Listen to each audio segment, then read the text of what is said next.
Listo, ahora sí. Entonces, les decía que mi trayectoria laboral se divide en dos mundos. En el corporativo hago parte y lidero el equipo de soluciones digitales de tecnología para todos los procesos de supply chain de una organización manufacturera. Y desde el mundo social tengo pues el placer de liderar el capítulo de Women in Tech, acá lo están viendo en la camiseta, un equipo de voluntarios de más de 350.000 voluntarios en todo el mundo, cuyo propósito es cerrar brecha de género en tecnología. Nosotros creemos firmemente que las mujeres pueden tener un futuro brillante, imaginarnos un futuro donde las mujeres brillen en el STEAM y que al 2030 nosotros tengamos 5 millones de niñas y de mujeres enfocadas en este campo, ciencia, arte, tecnología, matemáticas, ingeniería.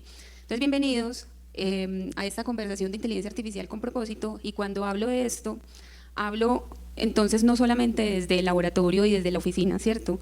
Hablo desde los procesos que cuido en mi organización, conversando directamente con los operarios, y hablo desde esas conversaciones en campo con esas mujeres y con esas personas que todos los días nos demuestran que realmente no hay falta de talento, que a veces lo que tenemos es falta de oportunidades o falta de herramientas o falta de referentes y falta tal vez de herramientas bien diseñadas. Listo. Entonces, para comenzar, yo quisiera, y de pronto las personas que están en vivo y que están ahí conscientemente, que se pregunten si alguno de ustedes, los que nos acompañan acá, han utilizado la inteligencia artificial en los últimos días, ¿cierto? Yo sí. Por ejemplo, la presentación no la hice yo, la presentación la hizo Claude, ¿cierto? 10 minutos, tú la votó. Ahora, quiero preguntarles cuántos de ustedes saben qué información es la que está tomando ese algoritmo, o con qué información fue entrenado ese algoritmo, con qué datos. El algoritmo que utilizaron la inteligencia artificial que ustedes utilizaron en el último mes. ¿Y esto por qué se los pregunto? Porque si nosotros no entrenamos esos algoritmos con información de nuestro contexto, con información de sus clientes, sus competidores, con información de Colombia, de nuestra cultura, probablemente las respuestas que nos arroje esas preguntas que hacemos a través del prompt estén sesgadas, ¿cierto? Porque no van a tener nuestra realidad. Bueno, gracias, ahora sí. Entonces no van a tener nuestra realidad. ¿Eso qué quiere decir? Que tal vez las decisiones que nosotros estamos tomando en negocios, en educación, en políticas públicas, puede que se estén tomando con herramientas que están cojas porque no contienen toda la información que se necesita para ser entrenados. ¿Qué quiere decir esto? Que antes de escribir el prompt, que es lo que nosotros le decimos a la inteligencia artificial y la instrucción que le estamos dando, existe la información con la cual este algoritmo es entrenado, y esa información es lo que la inteligencia artificial ya considera del mundo. Entonces, ¿qué pasa si dentro de ese mundo que tiene la inteligencia artificial no existimos nosotros? ¿Qué tan grave es? Entonces, la pregunta que viene es la más importante y la que me obsesiona realmente es esta, porque si nosotros no estamos incluidos allí, entonces, ¿cuáles son esas respuestas que nosotros estamos obteniendo? ¿Qué tan pertinentes son? ¿Cuál será el presente de la inteligencia artificial? Ella ya llegó, ella ya está acá, ella no es el futuro, pero es el presente ¿de quién? ¿De los que estamos incluidos en esa información y en ese mundo que para ella existe, o de los que no? Esa es la pregunta que yo quiero que nosotros conversemos a lo largo pues, de esta charla. Entonces quiero mostrarles algo y por favor les pido que piensen en esto.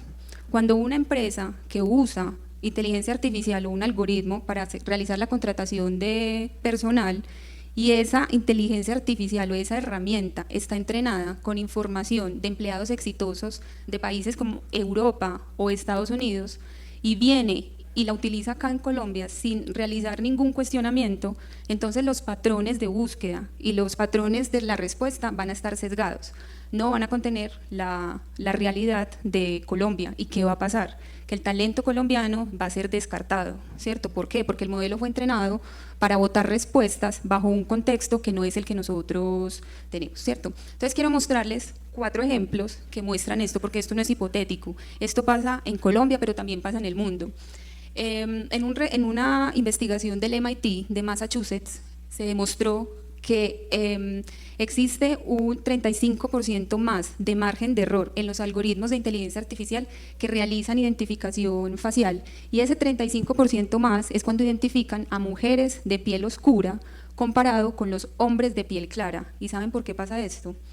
Porque sencillamente hay más datos de las personas, de los hombres de piel clara que de mujeres de piel oscura. ¿Por qué? Porque hay más acceso de personas, de hombres de piel clara, que viven tal vez en países como Estados Unidos o Europa, y cuando tienen más acceso generan más datos. Listo. Hay otro ejemplo, segundo ejemplo, y es de Amazon. Hace algunos años, Amazon desmontó su sistema de inteligencia artificial para contratación porque estaba penalizando los currículums que tenían la palabra mujer. ¿Y saben por qué pasaba esto? Porque históricamente tenían un proceso de 10 años de contratación donde la inteligencia artificial aprendió que únicamente los hombres dominaban los cargos técnicos. Entonces, cuando llegaba una mujer y se inscribía a un proceso de selección, simplemente la inteligencia artificial las descartaba, porque ella aprendió sola, porque además también está basada en algoritmos de machine learning, que las mujeres no podían pertenecer a esos cargos técnicos, sino solamente los hombres. Miremos aquí.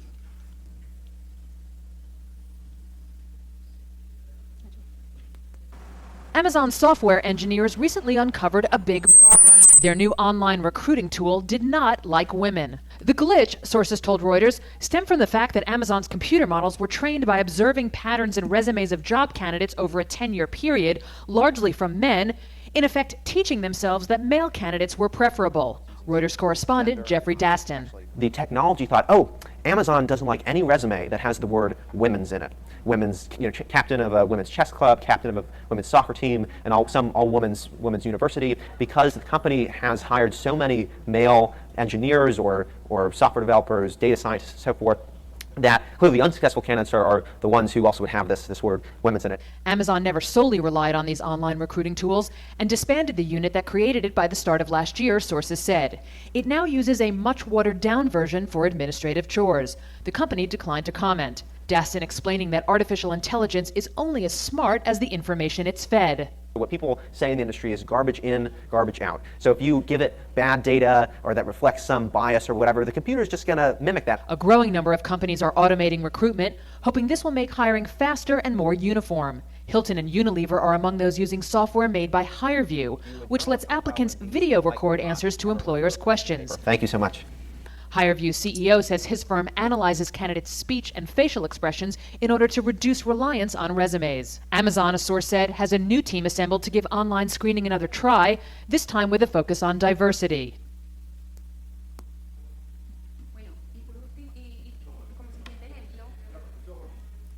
Como siguiente ejemplo, quiero que pensemos en esto. Imagínense una persona en Colombia privada de la libertad.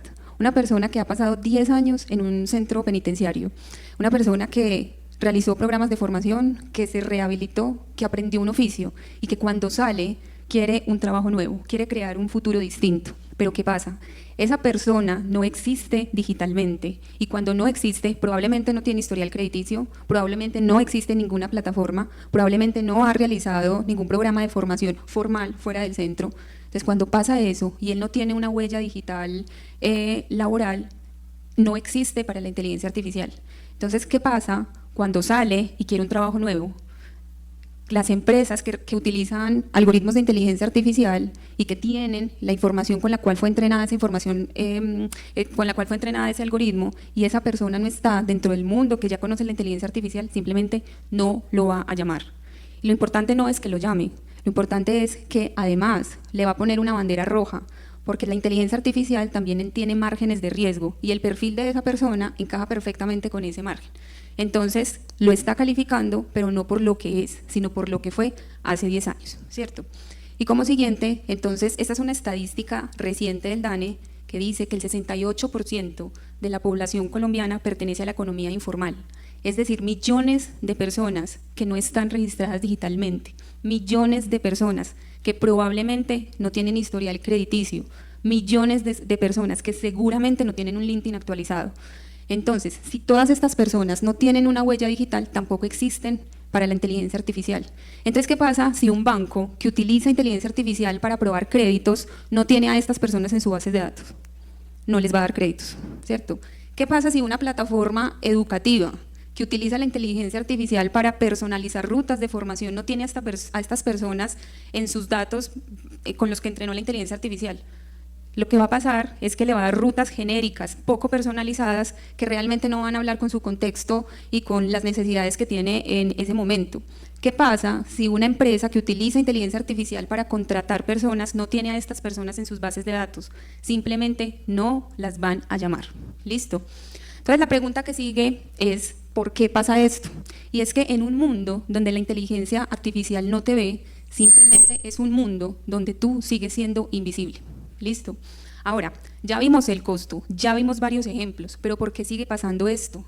¿Por qué seguimos construyendo herramientas cojas que no corresponden a la realidad en la que vivimos? Simplemente la respuesta a esta pregunta está dada en 3 brechas. Listo, 3 brechas que más que tecnológicas son humanas y 3 brechas que existen inclusive antes de que llegara la inteligencia artificial. Y esta es la brecha número 1 y es el acceso a herramientas que permiten generar esa huella digital. Listo. De acuerdo a una estadística del MINTIC, 7 millones de colombianos no tienen acceso a Internet. Ustedes pueden ver acá en el mapa cómo son los porcentajes de acceso por colores. Listo.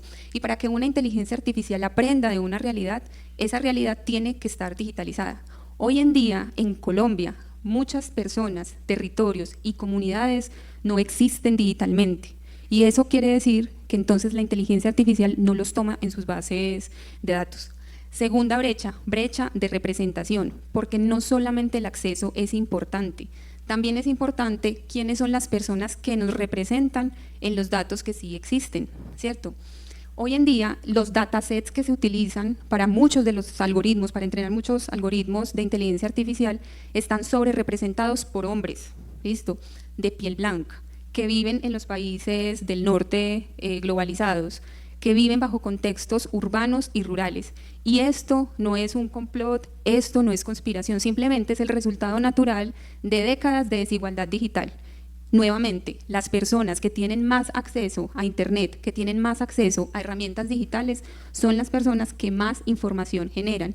Y esos datos son los que la inteligencia artificial toma como espejo para crear su propia realidad. Es lo que ella aprendió y es lo que ella utiliza para responder todas esas preguntas o esos prompts que nosotros realizamos. ¿Listo? Y última brecha es la brecha de poder. Y esta es una de las brechas más humanas.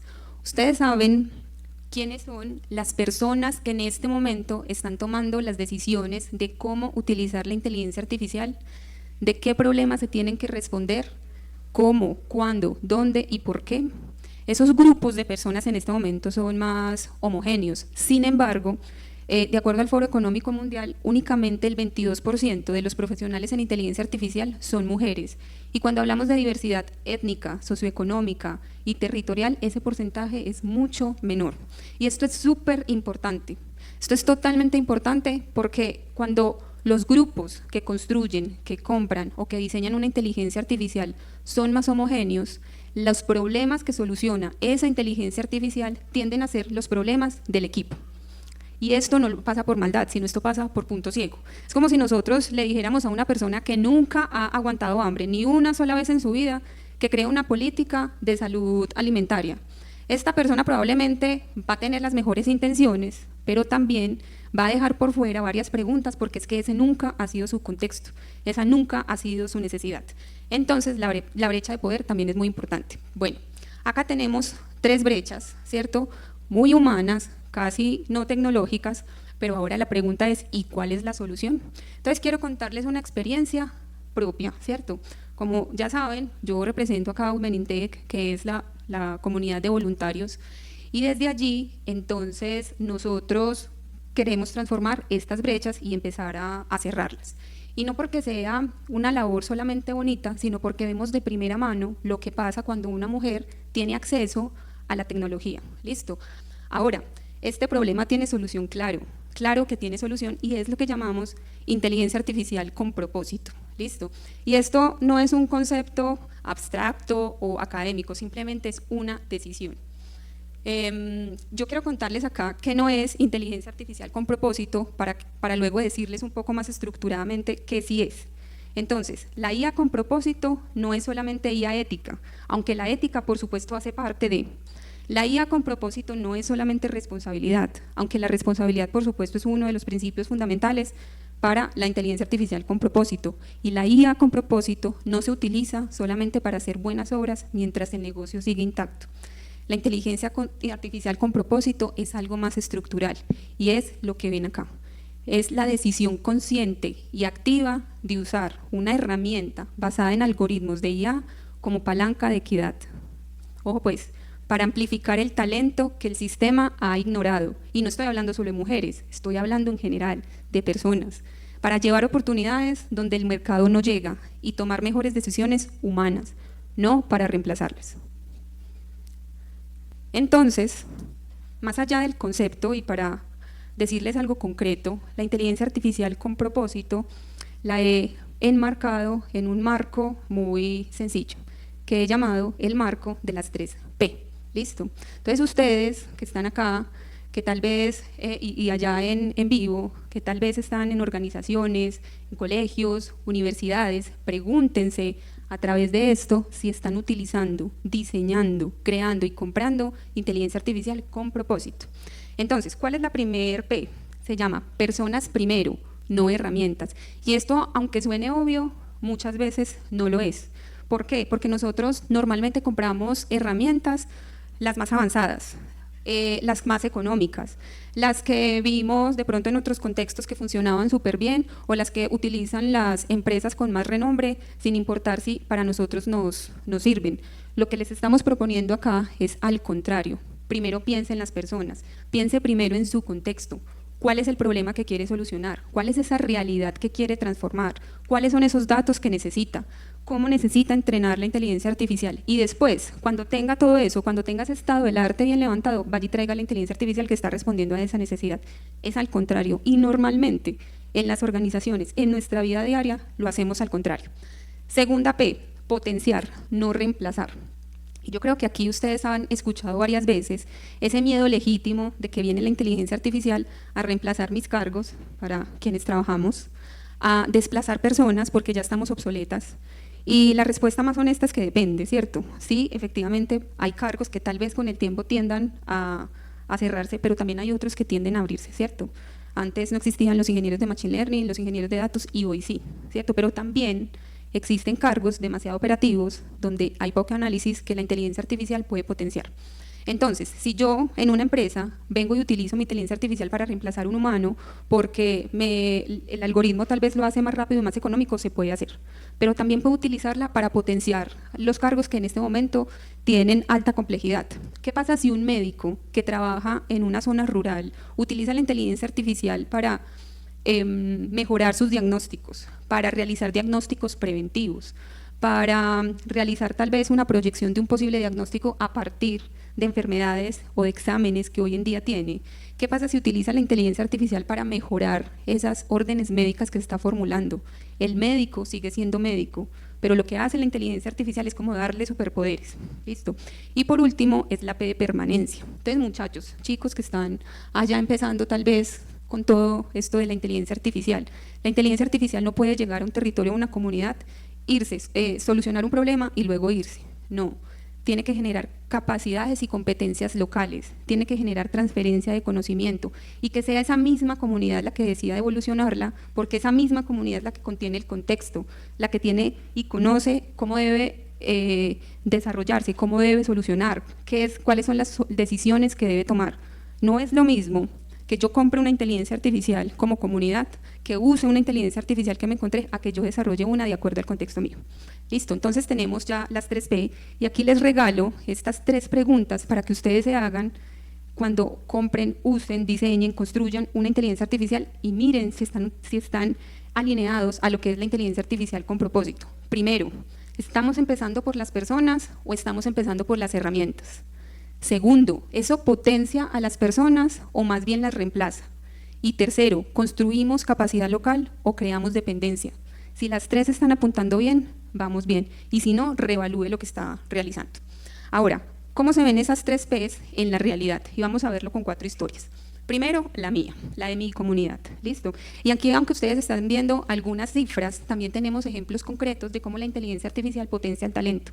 Y el año pasado, en uno de nuestros programas de formación, estuvimos con las bomberas de nuestro país Resulta que ellas tenían que aprender a manejar drones para mejorar su labor rescatista, drones que utilizaban algoritmos también de inteligencia artificial para mejorar la precisión, la temperatura, encontrar más fácil a las personas, y resulta que ellas no estaban preparadas para hacerlo, no lo querían realizar, preferían cederle esa labor a los bomberos y ellas más bien dedicarse a esa labor administrativa, ¿cierto? ¿Qué fue lo que vimos con la inteligencia artificial y con los programas de formación que nosotros realizamos? No solamente que ellas tuvieran conocimiento técnico, sino también que tuvieran formación socioemocional para que entendieran que el poder femenino no está únicamente en el cuidado, ¿cierto? No está únicamente en el cuidado, sino que está también en esas habilidades tecnológicas que ellas necesitaban para poder desarrollar mejor su labor y así potenciarlas, no reemplazarlas ni ceder su labor a los bomberos. Siguiente historia. Esto es en Siemens hace algún tiempo, y yo creo que las personas que tal vez están escuchando y que están dentro de las organizaciones pueden entender. Ellos tenían un problema y era cómo personalizar programas de formación para personas que estaban en el mismo cargo, empezando el mismo cargo, pero que tenían perfiles diferentes. Cómo yo, como organización, hago eficientes los recursos como el tiempo, pero también el contenido, porque probablemente hay personas que conocen ya algunos contenidos y hay otras personas que no, porque tienen diferentes perfiles. Entonces, bajo la ayuda de la inteligencia artificial, lograron personalizar las rutas, personalizar de acuerdo al perfil de cada persona y encontraron un ahorro en el 40% de los costos de contratación y de onboarding. ¿Listo? Siguiente ejemplo.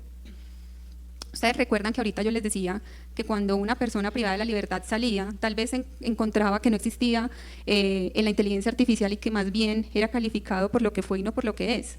Imagínense acá, ¿qué pasa si esa inteligencia artificial la construimos con propósito para que el día que salga esa persona privada de la libertad, estos algoritmos puedan ayudar en su resocialización y su reintegro a la sociedad, que puedan hacer tracking o seguimiento de los programas de formación que realizaron cuando estaban privados de su libertad, que puedan realizar seguimiento de esos oficios que están aprendiendo, que puedan tener certificaciones válidas a través de esas plataformas. Muy seguramente ya la inteligencia artificial no los tendría como bandera roja, los tendría como una banderita verde, puede que con un seguimiento, puede que en bandera amarilla, pero serían personas que están listas digitalmente para ser reintegrados a la sociedad.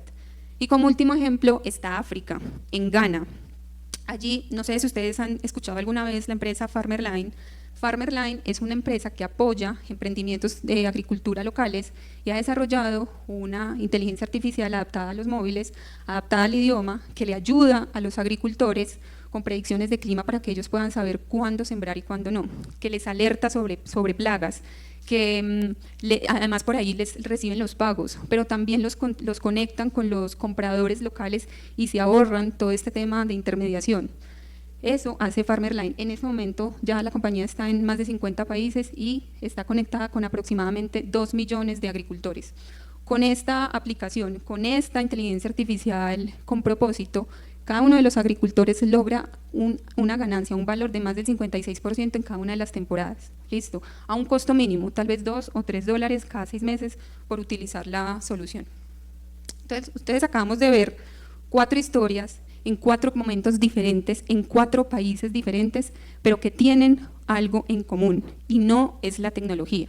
Lo que tienen en común es que alguien decidió incluirlos, que alguien construyó una herramienta, un algoritmo de inteligencia artificial que los contiene en sus datos de entrenamiento, que los puso en contexto, y cuando esto pasa, empiezan a existir digitalmente, y esto es inteligencia artificial con propósito.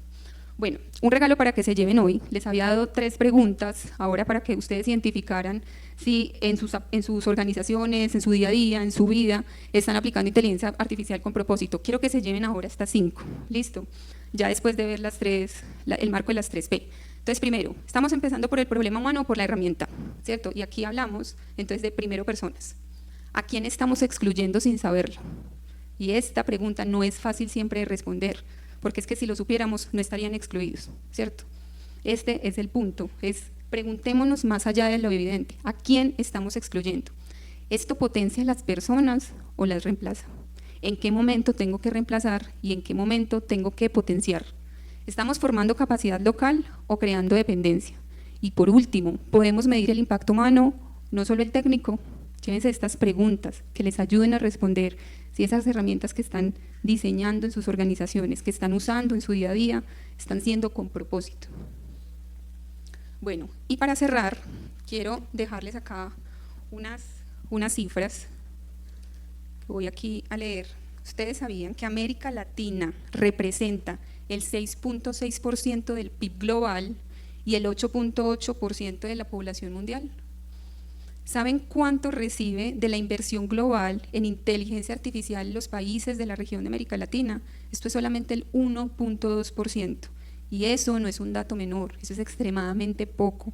Según la CEPAL y el Índice Latinoamericano de Inteligencia Artificial, pues ningún país de la región supera el promedio mundial de inversión en IA como porcentaje del PIB. ¿Y saben cuál es el promedio regional? Está 6 veces por debajo de ese umbral, 6 veces, eso es demasiado poco. Ahora, hay algo más. Se estima que la inteligencia artificial podría contribuir hasta el 5.4% del PIB de América Latina en el 2030, que equivale a 500.000 millones de dólares. Pero ese mismo estudio, escuchen bien, voy a repetir nuevamente, 5.4% del PIB, pero ese mismo estudio reveló que ese número está muy por debajo de lo que va a capturar Estados Unidos, que proyecta un 14.5%. O sea, 14.5% comparado con el 5.4% en América Latina. ¿Y ustedes saben qué significa eso? Que si nosotros no actuamos ahora, la inteligencia artificial no va a cerrar brechas, sino que la va a ampliar aún más por la inversión que nosotros estamos teniendo tan baja en esto. Entonces, ¿quién va a cerrar esta brecha? No van a ser por allá los políticos y los de la NASA, no. Somos nosotros mismos, ¿cierto? Los que estamos allá en vivo, los que estamos sentados en esta sala. Son los empresarios que preguntan antes de implementar.